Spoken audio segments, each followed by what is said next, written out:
You're listening to the Colin Flaherty Don't Make the Black Kids Angry podcast.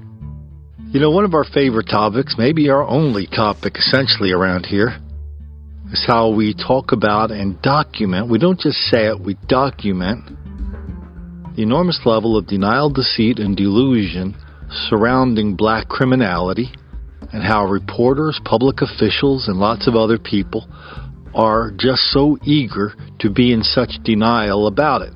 I mean, that's what we show. We don't use hypotheticals, we use facts.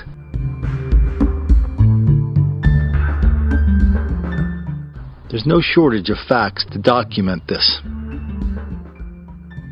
You know, it's even weird that we kind of need to document it because, you know, in many situations in our private lives, if we run into an example of denial, deceit, or delusion, we deal with it in our own way because, you know, it's usually pretty easy to see.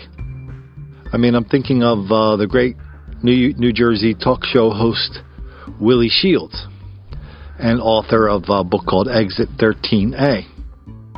Anyway, Willie's a boat person, so he had his boat docked in some harbor once, or some, you know, dock, whatever you call it, a place where you put a boat, a dock. And he gave some guy $300 to, like, scrape the barnacles off his boat or something like that. So the guy says, oh yeah, I'll do it tomorrow. So Willie comes back 2 days later. There are no barnacles scraped off the bottom of the boat. The guy hightailed it to Germany, where he stayed for like 2 months. 2 months later, the guy's back on the dock, playing buddies with all the boat owners. Willie sees him, goes up to him, and he said, hey, where's my $300? You never scraped the barnacles off my boat. The guy said, oh yes I did, I scraped the barnacles off your boat. Well, he had not. And so I'm not saying Willie pushed him in the water, but I am saying the guy that said he scraped the barnacles off Willie's boat ended up in the water like really soon after he denied it right to Willie's face. And so, I mean, and all things like that, I mean, you know, there's a guy on our channel, True to Roof. He went fishing. And he was going fishing in a state where basically you're not allowed to have a gun. So on his way out the door, he took his gun, which he has a concealed carry for, took his gun, and he went down to his garage. He put it in his toolbox in his basement. Later on that day, one of his relatives' boyfriends was over saying, hey man, you mind if I change my brakes in your driveway? And, you know, of course, the people that lived there said, no man, go ahead. Oh, do you think True to Roof will mind if I borrow some of his tools? No man, go ahead. So the dude goes down to the basement and pulls out, he sees True to Roof's gun. Well, I don't even know if he ended up changing the tires that day because he thought he hit the jackpot. He stole the gun, sold it for drugs. The guy who had the gun, a fella, soon after used it in a shooting. So anyway, True to Roof comes in. First thing he does, go to his house, goes to his toolbox, opens up the toolbox. It's not there. He knew who took the gun. He was the kid who was changing the brakes was the only person in the house. And he called the cops. And, you know, actually it was a lot more complicated than this, but let's just say, well, you know, the cops kind of didn't even believe him, come to think of it. So maybe this is a bad example. He goes to the cops. He says, hey, my gun's missing. It's stolen. I know who stole it. They go, well, did you see him? No, but I know he has it. He was the only one there. So the cops, I don't even think the cops rolled on it. A couple of days later, that's when the guy who now had the gun, who bought the gun in exchange for drugs, used it to shoot somebody. That's when the guy who shot somebody turned, you know, he ratted out the guy who took the gun from True to Roof. I mean, that was pretty obvious. We had denial, deceit, denial and deceit anyway. Delusion on the part of the cops that the gun mysteriously disappeared through, maybe it just grew wings. But these are all fairly, you know, straightforward things that with little due diligence on our part, we can straighten out. But when we talk about race, I have to tell my friends this all the time, because a lot of very well-meaning people on this channel who have lots of great experience, whether in marketing or communications or other things, are saying, well, Colin, we got to do this, we got to do that, we got to do this, got to do that. I'm all happy when people do things like that, whether it's calling a Sean Hannity or Alex Jones or writing him an email. That's all good. But a lot of these suggestions, I just have to say, listen, if you want to do that, you can, but I have to tell you something. When it comes to race, everything is different. Everything is different. We just don't see the stuff happening with race in other parts of our lives. And we don't see this constant, this relentless, this transparently ridiculous level of denial, deceit, and delusion in other parts of our lives, except when it comes to race. And for these purposes, I'll put in the same thing, identical molecule for molecule, as the kind of denial we're seeing in this country and way more in England and in Europe. Notice I made a distinction. England and Europe over the whole question of Muslim immigration. Same thing, molecule for molecule. And the examples are easy to find. Why don't we start down in one of my favorite towns. It's my favorite town because the denial, deceit, and delusion is so thick down there. There's so much of it. And the examples are so easy to find, and they're even kind of comical. I'm sure you guys remember the city councilman in Jackson, Mississippi, a overwhelmingly chocolate city, largest city in Mississippi. I think it's the state capital, too. I'm not sure. It's like, what is it, 80, 90% black? Anyway, this time last year, cops found that a lot of people from Jackson were leaving Jackson, where the pickings were better, the fields were greener, and they were committing crimes. As soon as they would commit the crime, they'd hightail it back to Jackson and try to blend in with the other fellas in Jackson. Well, the cops got wise to that. They started chasing them into Jackson, finding them, arresting them. This city councilman didn't like it. He characterized these thefts, he characterized these robberies, he characterized these high-speed evasions, which are all felonies. He reduced it to, well, they're chasing black people for no reason whatsoever except for stealing a pack of gum. Well, that's denial, deceit, and delusion. And I know you guys remember the guy who said it. Ward 3 Jackson City Councilman Kenneth Stokes feels police from other cities are reckless when they chase misdemeanor suspects into Jackson.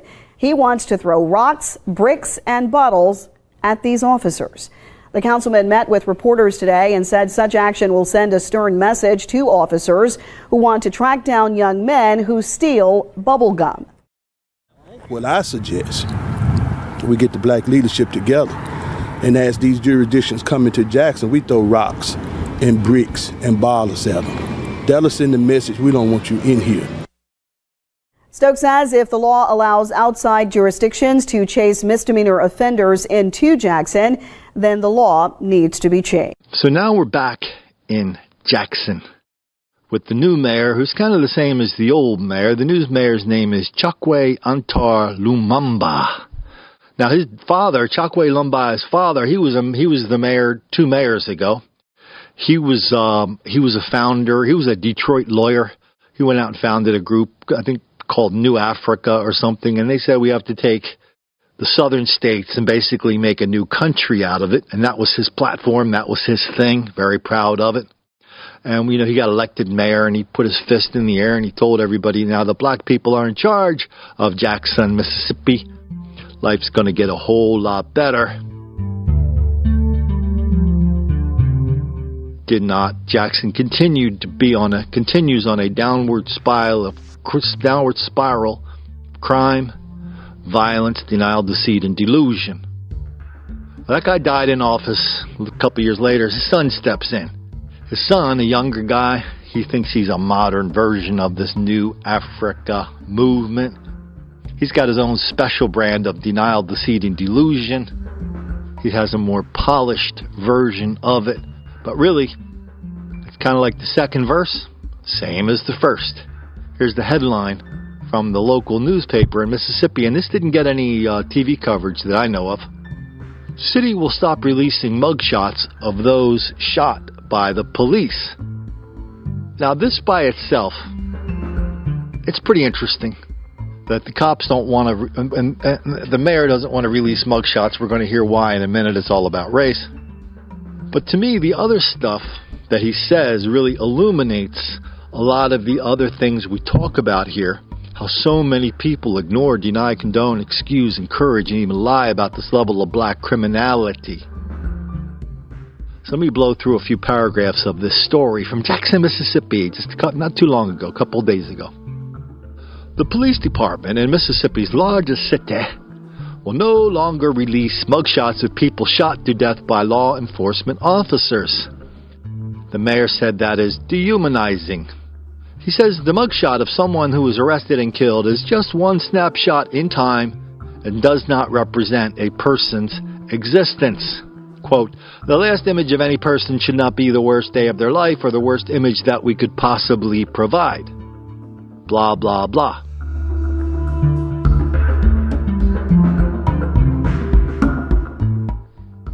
And so the mayor, he says, in a day and age where we have accessibility to images of individuals, other ones, we can find images which gives respect to those individuals who are no longer living on this earth.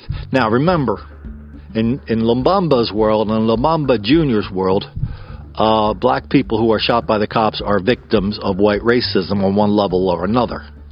So if you pull a gun on a cop and the cop shoots back, well, white racism forced you to pull that gun.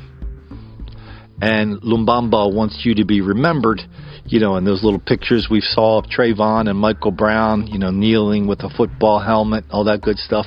We don't want them. We don't want people to see the real them. We don't want people to see images that will totally contradict the greatest lie of our generation that they tell every day in Jackson, Mississippi, that black people are relentless victims of relentless white racism. That's how he got elected. Lumumba, says the paper, an African-American Democrat, was elected mayor, blah, blah, blah, promising to make it the most radical city on the planet. He said that includes promoting, blah, blah, blah, in a city where black leaders have criticized if it bleeds, it leads coverage of crime. Lumbamba said he hopes to position Jackson as a leader in criminal justice reform and hopes other cities will institute similar policies. We're really seeing, the insights into how they think about these things. So this isn't just about mugshots, is it? It's about how we look at criminals and criminality and how we have to dress it up and pretend it's not what it appears to be, no matter how many videos we see, no matter how many councilmen we hear encouraging black people to throw bricks and rocks and bottles at people. Bricks and rocks and bottles at people. We're stepping out and initiating this policy because we want other cities to follow suit and see this is how we treat people like human beings, no matter whatever these circumstances were in an officer-involved shooting.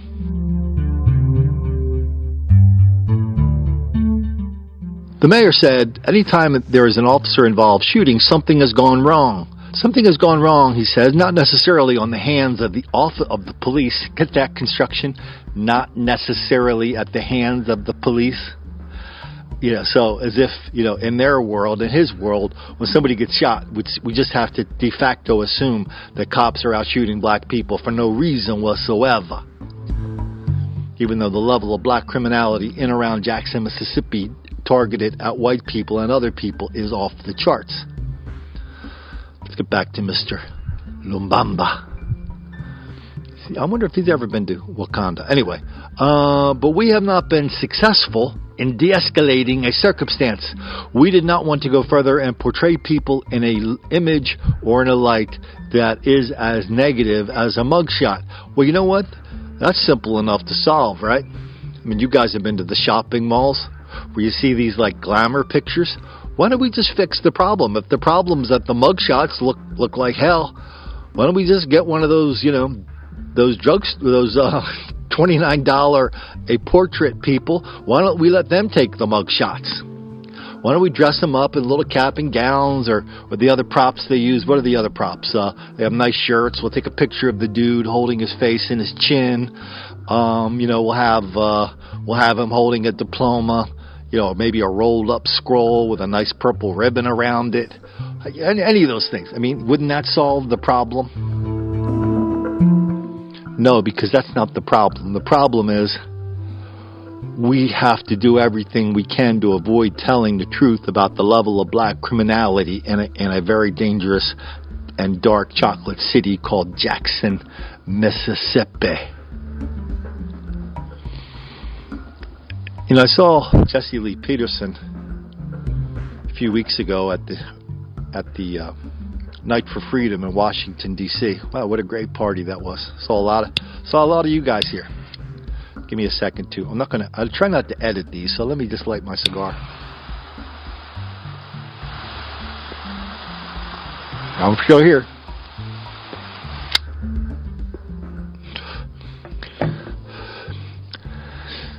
Anyway, Jesse was taking out some of my videos and other cases, and he would show black people in the hood these stories. And he would just show it to them, and he would go, "Hey, what do you think of this? What do you think of this black on white crime?" And Jesse just says, and if you don't watch Jesse's videos, you got to go over there and watch a couple of them. Jesse Lee Peterson, that's the best. He's the most important dude in America right now. You got to get over and watch Jesse, because he talks about how when he shows these videos to black people, they are uniformly in denial about what is happening because they absolutely know that white people do it too. So why are you picking on black people when we know that white people are doing it too? It's just that these white TV stations don't want to show it. That's an article of faith. You remember for the entire year last year, and I think it just ended, it started like April last year, they declared 2017 the year of the black male image or something. And there's a lot of members of the National Association of Black Journalists in newsrooms around the country at a lot of different levels. And their function in these newsrooms is to be the one that gives the glare that kind of silences people, the glare that shuts people up when anybody wants to ask a question about black criminality and why is that happening. And Jesse says black people are just in absolute denial about this stuff that's happening. But we have, and the numbers don't matter. But the numbers are constantly changing anyway. God, what's the district attorney's name of New York? I should know this. It's kind of one of these famous names. Not Blumenthal. It's not Bloomberg. Anyway, this is in New York. This is from the New York Post. Easy enough to find. Big story in the New York Post today. It's about something, again, we've talked here, but it really hits again, this denial, deceit, and delusion thing. This is the district attorney of New York bragging that last year they arrested 7,000 fewer people in New York. 7,000 fewer cases of misdemeanor level theft, assault, burglary, stuff like that. I mean, to him, that's criminal justice reform. We're not arresting people anymore. That is like, that's an advancement. That's criminal justice reform. That's stop enforcing the law when black people break the law, and your numbers will go down. We'll all put our hands in the air and do the Rocky victory dance. That's criminal justice reform. It's exactly the same as Jackson as it is in New York. It's a coast-to-coast thing. Everybody's very proud of it. And does any reporter at the end of the 1 year, when they tell you they're going to stop arresting people, they're going to stop enforcing certain kind of laws, and then when reporters, does a single reporter, when they do their press conference with their victory dance, do they ask a guy, hey, isn't it harder to get arrested now when you break the law? We're just not enforcing certain laws. You kind of unilaterally decided not to enforce certain laws. I mean, isn't that the reason the crime stats have gone down? Isn't that kind of your instinct? I mean, these guys are showing us their instincts to constantly, I use their word, de-escalate the criminal charges. And so in places like Chicago and New York and Jackson, Mississippi, they're going to be bragging about their big reduction in crime. But when you go into certain neighborhoods in these towns that have never seen crime, they're all looking at you and going, wow, we've never seen this here before. But it happened today, it happened last week, and it happened a couple days ago. I wonder what that is. That's weird.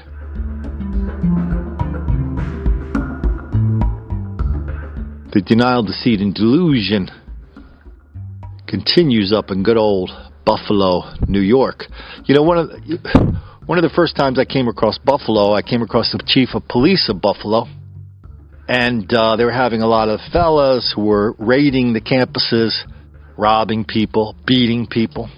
And the chief of police of Buffalo, with the guy who was the chief of police of the campus police, they came out and explained it thusly that, you know, the problem really, you know what the problem is here? The problem is the kids have to get used to, these kids who aren't from the city, who come to this college for the first time, have to get used to a urban lifestyle.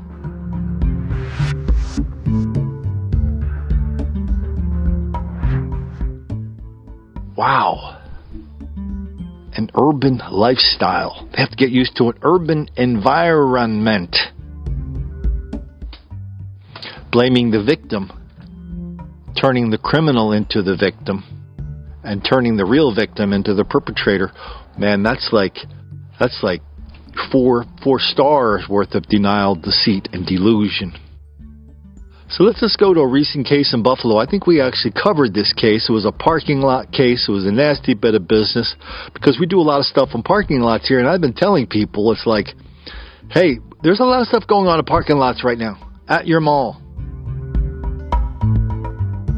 So if your wife or your mom or your aunt or your uncle or your sister or your kid, they decide they want to go to the mall to do a little shopping, well, it's not that much of a casual decision as it used to be. Think about this. Next time you go to your mall, look to see how many of these little Toyota pickup trucks they have driving around with the yellow lights on. So they're trying to be really, really visible. But these are big parking lots, and the guys that are doing these robberies are, you know, they're quite capable of being very subtle about it. We're going to talk about that more in a minute, what's happening with videos like that in a minute. You won't believe that either. But anyway, so here we go. We're in the denial, deceit, and delusion. What's happening? Because now, I mean, up in Buffalo, this is just one more place where one more group of people are standing up and saying, listen, these are just kids. I know they're robbing people, but why are we being so hard on these kids? They're just blowing off some steam. And here's the headline: raise the age law will soften how some teen offenders are prosecuted. Then they tell the story. Here's the sob story. It's supposed to be a sob story. The 16-year-old boy had armed himself with what he called a replica gun and robbed a woman in the parking lot of a fashion outlet mall. He pled guilty to that felony as an adult, and that meant he faced as many as 7 years in prison, locked up with older, hardened criminals. The boy told the judge he couldn't read the indictment, so his lawyer read it to him. He has some learning disabilities, said the lawyer, and he struggles to fit in. I don't think he appreciates the severity of what he was doing because it wasn't a real gun. Okay, so you pull a gun on somebody, a replica of a gun, and you're robbing them, and somehow, like, that's not, you don't know that's a big deal. Well, clearly there's two things going on here. One, what if it's true? What if it's true? What if that kid didn't know that was a big deal? Where did he learn that? He learned it from Jackson, Mississippi and New York City, where everybody's, and lots and lots of places in between, where the mantra now is criminal justice reform, and black translation, black people are not really responsible for their own behavior when they pull guns out and rob people in nice shopping centers. So last year in New York state lawmakers raised the age of criminal responsibility from 16 to 18.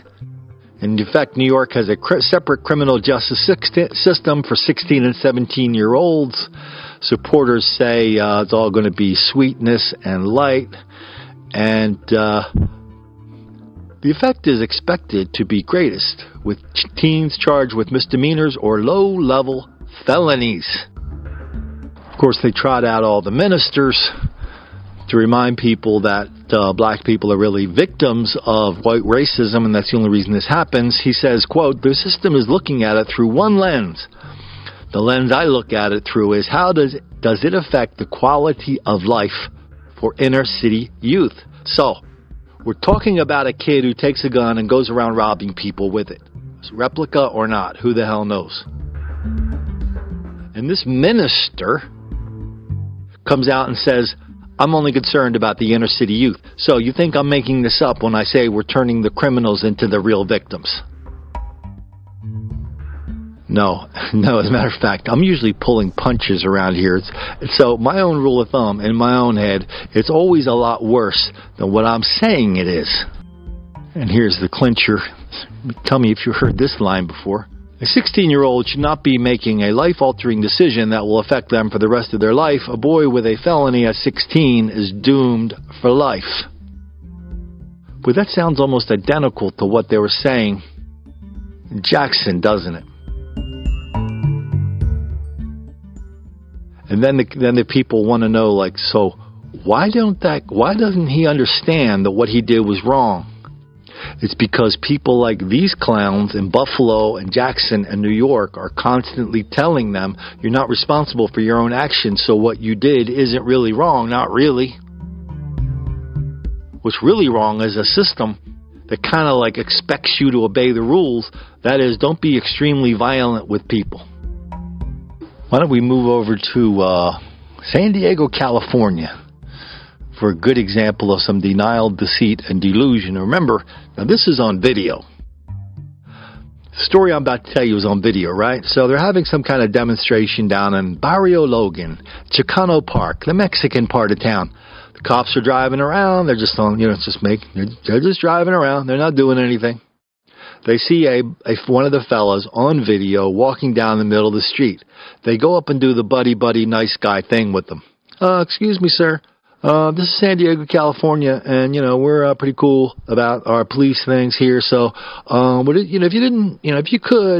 if you had the time to pay attention to us, do you suppose you could get out of the middle of the street and walk on the sidewalk? That way, when somebody drives a car down the road, you won't get hit by a car and you won't come blaming us for letting you walk in the middle of the street. Do you suppose you could do that, sir? Guy says, expletive, expletive, expletive. No. Keeps walking. Cops get out, repeat that, and this is on video. They repeat it. The guy's acting defiant. He turns around. He punches the cop right in the face. He breaks the guy's face. He breaks a good chunk of the guy's face. Okay, pretty straightforward. One of the fellas punches the cop in the face for whatever crazy reason is rattling around in his head that he's probably not responsible for. That is what it is. We see, how many of those do we see? A lot. And that by itself would be worthy of a video. It would be worthy of talking about here just as another example of the enormous level of casual violence directed at cops.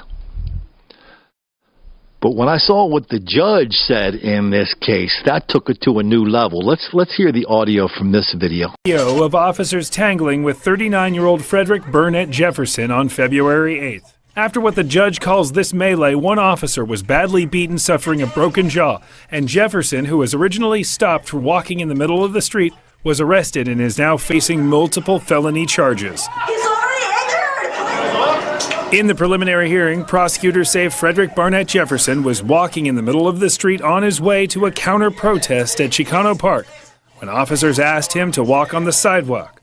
When he didn't comply, officers engaged the man, and the situation escalated very quickly. Using batons, officers attempted to take Jefferson into custody, but Jefferson retaliates with a swift punch that disables one officer, breaking his jaw and his nose. Prosecutors say Jefferson now needs to pay for his actions. I think it was assault towards police officers, and that he basically broke a bunch of bones in a police officer's face. And that's what the evidence showed today. While Jefferson was held over for trial, the judge says this case is not as clear as prosecutors believe. I think that there are factual issues, possible self-defense issues. There was most of the time the defendant was trying to back away, but he didn't comply. He was clearly resisting. whatever their reasons were, they told him to get on the sidewalk. They gave him that chance. He didn't, and it escalated from there. The trial begins April 27th. Jefferson is being held on $250,000 bail. So there's the judge acting as a defense lawyer. She's saying, well, this could be a case of self-defense. Wow. This could be a case of self-defense. Even without the video, how do you say that? You got a partner giving testimony. So is this now San Diego, now Jackson, Mississippi, where the mayor goes, well, not every bit of, argy-bargy between a cop and one of the fellas is the fault of the police? Is that what we assume now? The de facto assumption on every story is that the cops are going around picking on people for no reason whatsoever, even when they have their cameras on. Even with the video, the judge is saying, and it's a black judge, the judge is saying the black person may have hit the cop in self-defense. When there is nothing on that video to even suggest even one molecule of that fairy tale is true, and there's lots and lots of stuff to suggest that this guy is dangerously attacking cops because he hates cops. That's the de facto reaction now, black on cop. We hate cops. We don't have to do what they say, and if we punch them in the face, well, they deserve it. We were talking about parking lots a little while ago. How there's a lot of argy-bargy in parking lots. And how that guy in Buffalo was trying to pretend that when the kids take a gun into a parking lot, oh, I'm sorry, it was a replica gun. You take a gun into a parking lot, it's all good, baby. Anyway, so a couple of the fellas in this story, they see some people in a parking lot. They, beat her, rob her, and there's video on it. But they don't release the video for 3 months. Let's listen to the story again, which is bad enough. But then listen to the story. The only thing I wish you could see is the reporter giving this excuse with a straight face.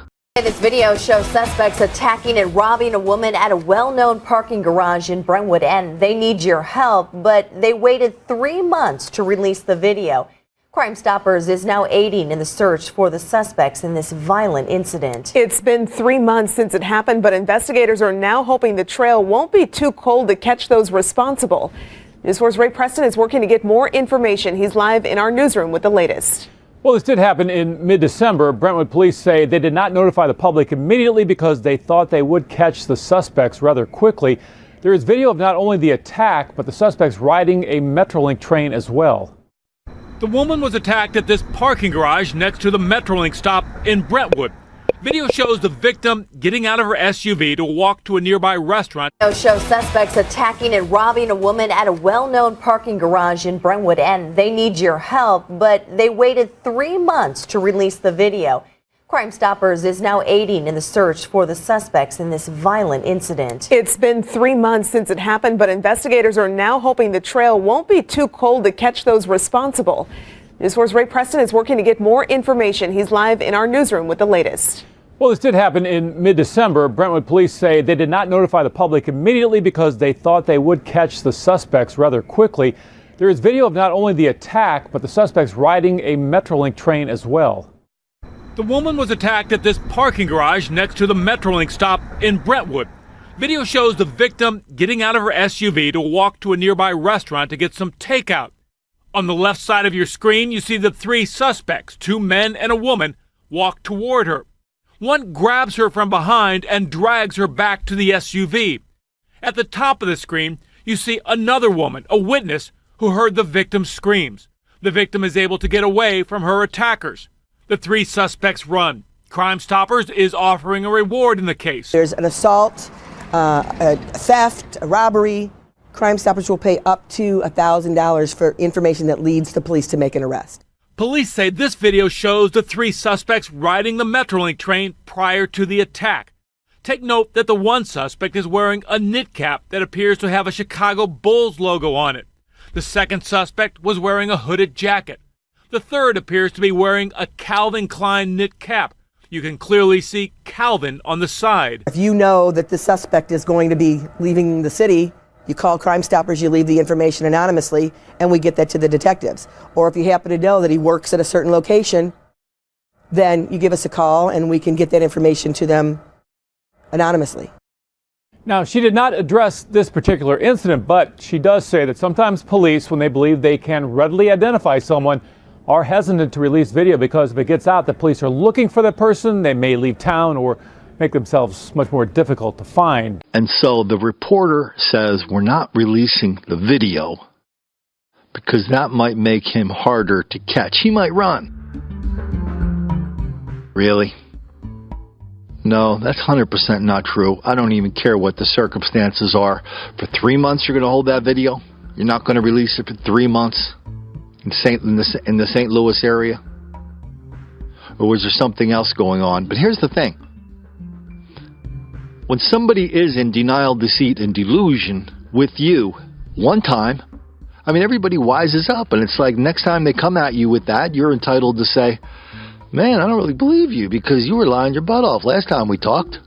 Last time you told me about scraping the barnacles off of my boat, I mean, you lied. I'm not going to believe you now. And so when I hear this guy talking about the cops not releasing videos because it would violate some kind of police, strategic police, capture the criminal strategy, well, I think the first thing I think of is the videos we've done on BART. Do you remember the videos? They started about 6 months ago where 60 to 70 or up to 100 black people rampaged through a BART station. They got on a train, BART Bay Area Rapid Transit up in, I think it was the Richmond area, the East Bay somewhere. And they went through a train and they, beat the hell out of people. They robbed them. They were laughing. A lot of video around. And it kept happening. Maybe not that big of a scale, but it kept happening. Finally, a member of the board of directors of BART, and BART is huge, by the way. Board of directors sent an email to the VP of communications, and she said, hey, what's up? Why don't we have any video on that? She goes, well, we have video, but we're not releasing it because it would embarrass people of color. And the director, a few months ago, got a call from somebody who basically cussed him out for not releasing the videos. And so that's why he's not releasing the videos. I mean, they were very explicit, saying, listen, if we release the videos, the people who did it were black people. That's a plain fact. That's not a fact we're guessing at. That's a fact people who were there told me. And so they're telling us that we're not releasing the videos because there were black people involved, and well, it wouldn't be fair to all black people by releasing videos one after another by showing black people were responsible for the crime, because that it wouldn't be fair to all black people, and the National Association of Black Journalists does not like that because they think presenting true pictures of black criminality is somehow a bad thing that's going to hurt the feelings of all black people who are enabling the criminals, who are the ones going around saying black criminality is just a fine and normal behavior.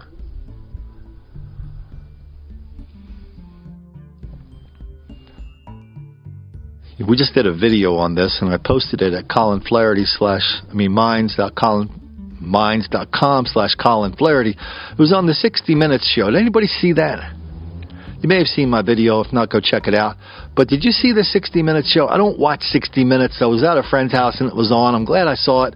It was Betsy DeVos, the Secretary of Education, talking to Leslie Stahl. Now, I don't know what fool on her staff whispered in her ear this great strategic plan that Betsy should submit herself to a 60 Minutes inquisition, knowing full well that everybody at 60 Minutes is just absolutely not down with what she's trying to do.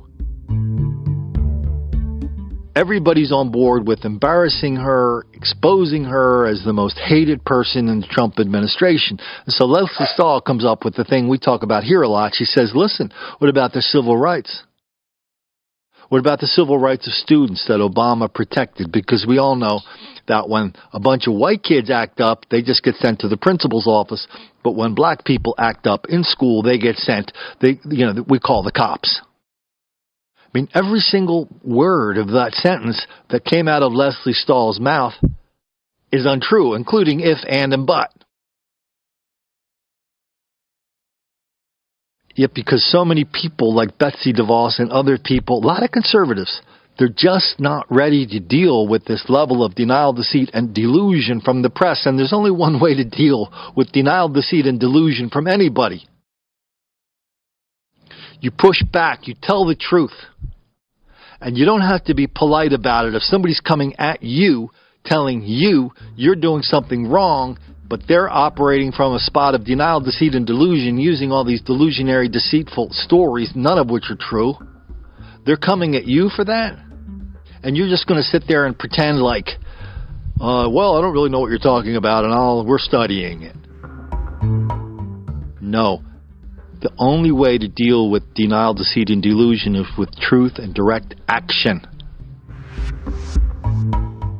I mean, if somebody says they scraped the barnacles off your boat, and they didn't, but they said they did, and you gave them $300, you have two choices.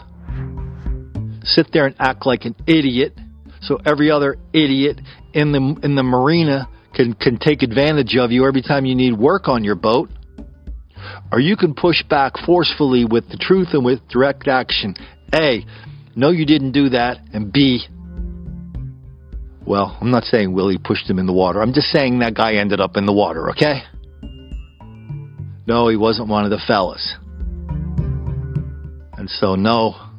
I was going to use my catch line. No, I'm not quite done yet. Sorry. But really, all this denial, deceit, and delusion, I mean, Colin, everybody's asking, like, Colin, what can we do? What can we do? How can we solve this problem, Colin? Well, as far as this peculiar part of our problem of people spreading the greatest lie of our generation, the biggest hoax of our lifetime, the myth of black victimization, I mean, there's only one way to deal with it. It's tell the truth forcefully. Take direct action afterwards. And quit worrying about making the black kids angry.